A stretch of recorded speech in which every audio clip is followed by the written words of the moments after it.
Serious sir ఏంటి sir serious? Serious matter. చెప్పండి sir. అది ఆర్య లాస్ట్ రోజు షూట్ ఆ ముగ్గురు ఆర్టిస్టులు రాబోతే ఒకటేమో దిల్ రాజు గారు క్యాషియర్ శ్రీధరు నేను మా డైరెక్టర్ వేణు ఉన్నాడు కదా వేణు ముగ్గురు మాట సుకుమార్ గారు ఏం చేస్తారంటే వేస్ట్ గా పడి ఉన్నారు మీరు ముగ్గురు ట్రెండ్ అని చెప్పి మామే షార్ట్ తీస్తాడు. మళ్ళీ ఎప్పుడు సార్ యాక్టింగ్? చాలా చూసినారు చాలా బాగా చేశారు సార్. Very natural. మావిడ గట్టిగా తిట్టింది అప్పటి నుంచి మళ్ళీ మీకు కనపడలేదు తర్వాత. నిజంగా సార్ సీరియస్ గా అడుగుతున్నా ఏది యాక్టింగ్ బాబు నిన్నే ఇదిగో మా మిత్ర మండలిలో ఏదో ఏంటారు అది దాన్ని ఏమంటారు ఏదో రీల్ చేయించారు తర్వాత నాకే చూసి నేనే ట్రోల్ అవుతానని ఆపేసాను నేను రానివ్వలేదు అది. సార్ మీరు ఆ సీన్ చేస్తానంటే మౌళి మీద కూడా ఆ దూకే సీన్ పెడతానంటున్నారు సాయి మాట్లాడు గారు. వద్దమ్మా ఆయన దూకాడు నాకు ఈత రాదు నేను దూకలేదు అంతే.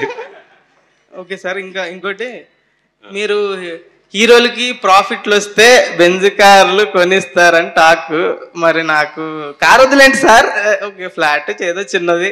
ఇప్పుడు నీకు ఒక షాకింగ్ విషయం చెప్తా నువ్వే బుక్ అయ్యేదా? అయ్యో అయ్యో చెప్తా కాదు ఇప్పుడు ఈ వాచ్ ఉంది కదా ఇది అలా వైకుంఠపురంకి బన్నీ గారు కొనిచ్చారు. అయ్యో అయ్యో మన తండేలకి చైతన్య గారు ఒక వాచ్ కొనిచ్చారు. ఇప్పుడు లిటిల్ హార్ట్స్ కి నువ్వు కూడా వాచ్ కొనివ్వాలి. సార్ వాచ్ తీసుకోండి. ఈ వాచ్ కదా ఇంకా పెద్ద గిఫ్ట్ ఇవ్వచ్చు కదా. సో సినిమాని ఇచ్చాను సార్ ఇంత మంచి సినిమాని మీకు డిస్ట్రిబ్యూట్ చేయడానికి. అవును నన్ను ఆలోచన సినిమాలతో పాటు వాచ్లు కూడా ఇచ్చారు. సో డెఫినెట్ గా నిన్ను కూడా వాచ్ అడుగుతాను ఈ బట్ కాదు ఎవరికి ఇచ్చారు? నన్నే ఇరికిచ్చారు నా వల్ల నేనే పడ్డాను. దిస్ ఇస్ అమాయకం ఇరికించాం.